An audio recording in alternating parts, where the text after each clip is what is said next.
Hey guys, TheAirsoftTech here. On this episode of 5-Minute Tech Tips, we're going to be going over the Krytac Crisp Vector. Specifically, we're going to be talking about how to bypass the fuse setup. For once, a 5-minute tech tips will last actually about 5 minutes, and the modification takes about 5 minutes as well. So this should not take you a long time at all, and it's very easy if you have the right tools. Now, some of you guys are probably wondering, why would we even bypass a fuse to begin with? So the reason why I like to bypass fuses is there's actually a couple reasons. So bypassing a fuse can actually make the electrical response time a little bit quicker. So you get a better trigger response, you can actually get a better rate of fire. It can be just a little bit snappier altogether. Now, there are fuses you can get that cause the rate of fire and the trigger response to decrease very negligibly, and those things are really cool. But I tend to not like fuses as well. And the reason why I tend to not like fuses is the first reason. And the second reason is that it's a point of failure that I don't think needs to exist. So for example, on the Vector, I've obviously upgraded mine, as some of you guys know. And if I'm running it with its upgraded setup on the stock fuse, that fuse is going to blow pretty easily. And it did. Instead of buying a higher amperage fuse to run in there, I just decided to bypass the fuse altogether. So let's get down to it and I'll show you how I did it. So here we have the Krytac Crisp Vector in all of its glory.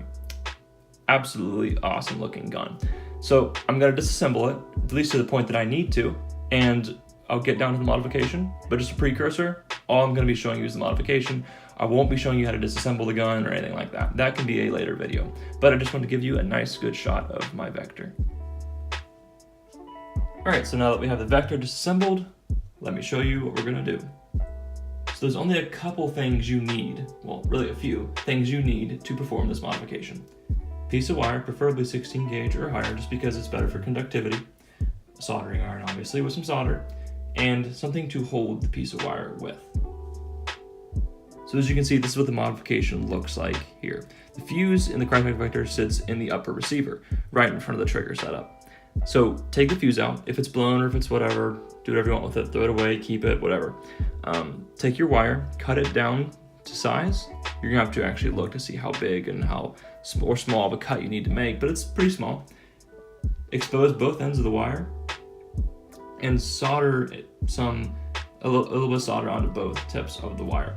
And then from there, take your pliers and we'll take your solder as well, and solder the tips of where the fuse sits. And then solder the wire to both of those tabs. And what this will do is it'll bypass your fuse setup. It'll make it to where there's a straight connection as opposed to a weak connection there that can burst if it reaches a certain amount of amps. And some people replace fuses for speed and efficiency. Other people replace fuses because they get in the way and they're annoying. In this case, it's in the way, it's annoying. There's a lot of stuff going on in the Krytac Vector. Whether or not this actually speeds up the whole setup is really hard to actually determine without having sound equipment to actually measure, which I could do with Audacity, but it's really late in my apartment, so I really don't want to wake people up. But I would say this improves trigger response and rate of fire very negligibly. But the prime reason why I did this modification was to prevent the gun from basically stroking out and just quitting on me wholesale in the middle of the game. So that's why I did this modification. Worked great for me. I haven't had a problem with it since. It's been great. So there you have it, an actual 5-minute tech tip episode. I hope you guys enjoyed this video. It was really, really basic. It was really, really easy to film and really, really easy to edit and all that good stuff.